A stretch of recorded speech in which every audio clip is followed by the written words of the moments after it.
have here. Squeezy Bruce! Fetch! That better be a licensed toy or I will freak out. What can I say about a movie called DC League of Superpets that will interest you? Well, it's kind of fun, I guess.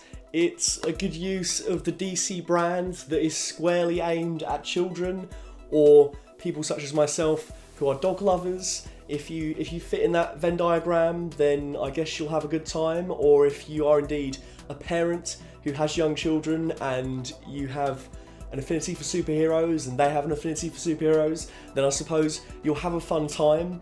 I mainly thought I would do a video on this movie and go and see it because it would be a fairly positive one. I know some of y'all are getting a bit irritated by all my negativity, but you know, if I see a shit film like The Grey Man, which, you know, there was some good parts to it, but it was pretty underwhelming, or you know, I see something terrible on Disney Plus, then I just got to be honest. Or indeed the latest Thor movie, which against all the odds ended up being terrible. 1 second.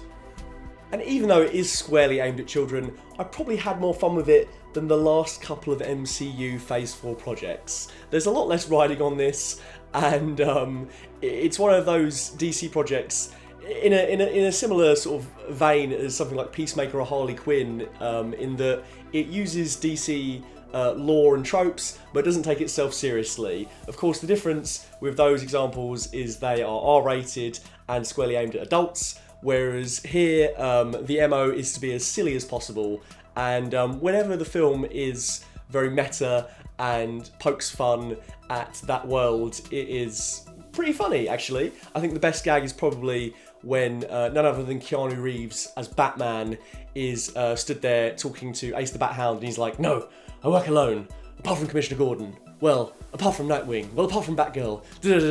Whoever Morgan Freeman played. Screw it. Sure, buddy, let's team up." I enjoyed seeing the Justice League throw down on the big screen for the first time since 2017. It's a shame the Snyder Cut didn't get a cinematic release, at least in the UK. I don't know if it got a big release in the States or anywhere else. But yeah, kind of sad that that's the biggest taste of Justice League action we're going to get for quite some time. But yeah, there were some great gags with the Leaguers. John Krasinski was a lot of fun as Superman. I'd say that this movie probably contains the best superhero performances from both John Krasinski and Dwayne Johnson this year, but of course we'll have to find out in October to know for sure. And yeah, the dogs were really cute. I love dogs. I love my pet dog, Stanley. Here he is. Oh, look at his little face. Oh, he's just so gorgeous. He's such a cutie. He's so cute. His little eyes. Oh. And the dogs in the movie were equally adorable until they spoke, because then I was reminded that it's like Dwayne Johnson and Kevin Hart, and you just think about those actors. They're not really bringing anything to those roles other than themselves, but I guess that's completely fine. The casting of the actual Justice League members was a lot more fun, because obviously, you know, you get like John Krasinski as Superman, Keanu Reeves as Batman, Jermaine Clements as Aquaman, and all that kind of fun stuff. And Kate McKinnon had a fun turn as a guinea pig villain, who actually had quite an interesting backstory. She thought she was partnered with Lex Luthor for his lab experiments, but she's actually, of course, the lab rat. And when someone says that to her and says, you know, he made all your hair fall out, her response is, well, yeah, he made all his hair fall out. We're partners. We're lab partners. That was kind of a fun gag. I enjoyed the news footage saying there was a crisis of infinite gerbils. That was fun. And yeah, there were a few other gags that made me chuckle. And the animation was pretty tight. It was a joy to see Superman take Krypto out for a walkies, which was actually a flight through Metropolis. That was very fun. And yeah, there were some fun gags. I enjoyed a turtle that could run at flash super speeds. Diego Luna plays a squirrel that can shoot lightning out of his hands.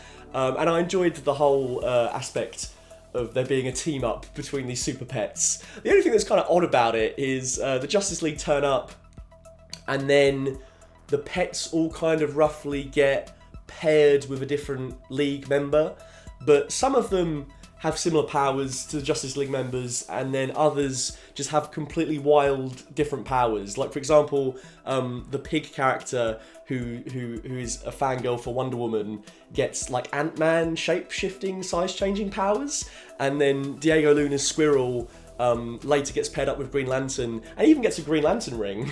But he has, yeah, as I said, lightning powers. Doesn't really make much sense. However, I do really like the idea that Batman's Hound has super strength. I think that would be an incredible tool in the next Arkham game to just like drop down a super strong dog and maul some opponents. That'd be a lot of fun. So yeah, it was a fun movie. There's not much more I can say, but yeah, if you went into this expecting a faithful adaptation of the DC Universe, I think you'll be sorely disappointed. If you wanted not great British Bake Off references, British Bake Off references, can't believe they got the title wrong, scandalous, then you'll be very happy. And yeah, and also, I've seen some people online, DC fans, complaining about some of the designs of these characters. It is a kids' movie. Like, all of the designs are purposely exaggerated and goofy. Batman has this really weird expression on his face the whole time.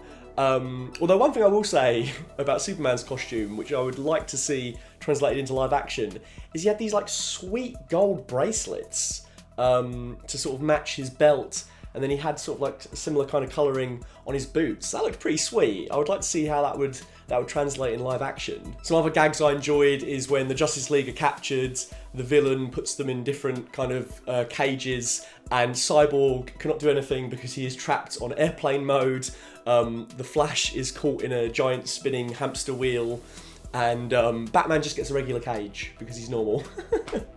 The villain, when hairless and superpowered, looked quite like Mewtwo when she was floating around. Lulu, I think was the character's name.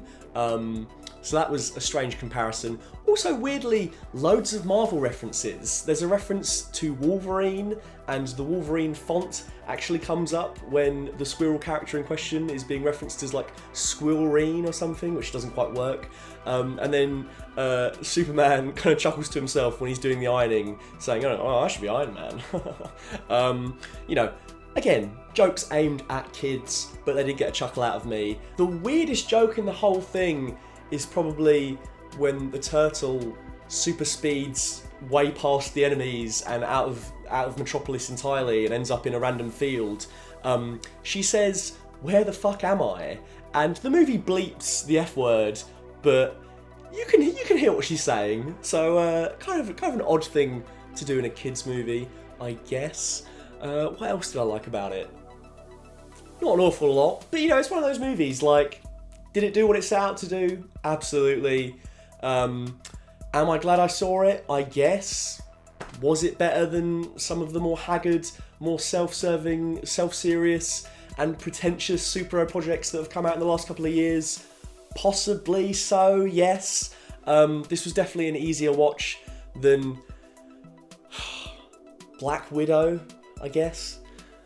It also features one of the weirdest post-credit scenes I've seen in a while, in which Black Adam flies down and meets Superman, and then Black Adam's dog flies down and meets Krypto, and is also voiced by Dwayne Johnson. So not only do we get 2 Black Adam appearances this year, but they are both tied to Mr. Dwayne Johnson, The Rock himself. And it's kind of weird. The only thing about this movie that deviates from DC lore that I find a bit irritating is they are firmly trying to establish that Black Adam is an anti-hero.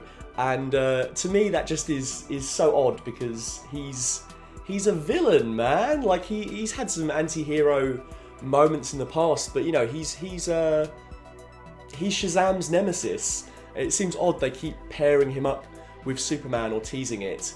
But then at the same time, if Black Adam comes out and it turns out that Henry Cavill is in it and it's a surprise they've held off on and he goes toe-to-toe with Superman, I'd be really game for that. I'd be more interested in the Black Adam movie if the premise was just him throwing down with Superman than bringing in all these like other superheroes. But then again, I do like Atom Smasher. I do like Hawkman, and I do like Dr. Fate, and Pierce Brosnan does look pretty amazing in it. I guess it's just kind of one of those things, like, the DC trailer they dropped at the start of the year, showing off all the movies, like the Batman, The Flash, Aquaman 2, Black Adam. That looked like it was going to be a stellar year for DC, and sadly, all but one of those other projects after the Batman came out were delayed.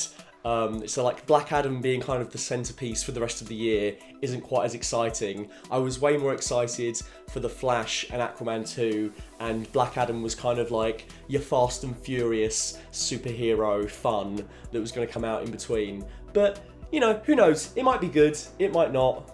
We'll have to see. But so far, this is definitely the best Dwayne Johnson DC superhero film of 2020, if that is high praise. Man, I hope he comes back to Fast and Furious. That franchise is lacking without him. Seems like Shaw might come back, but Hobbs is going to be left on the stove. Yeah, go out and see DC League of Superpets. Or don't. I don't think you're missing anything. If you're the owner of some screaming children, then you might distract them for 90 minutes. That might be a good use of your time, and you might be able to think for that period of time rather than listening to their every want and need for the next 18 years of your life. A big thank you to my full fat tier patron, Dr. Chike. If you'd like to donate money to my Patreon, you can find me at patreon.com/fullfatvideos. If you'd like to find me on Instagram, you can find me at full_fat_videos. And if you'd like to find me on Twitter, you can find me at, you guessed it, at fullfatvideos.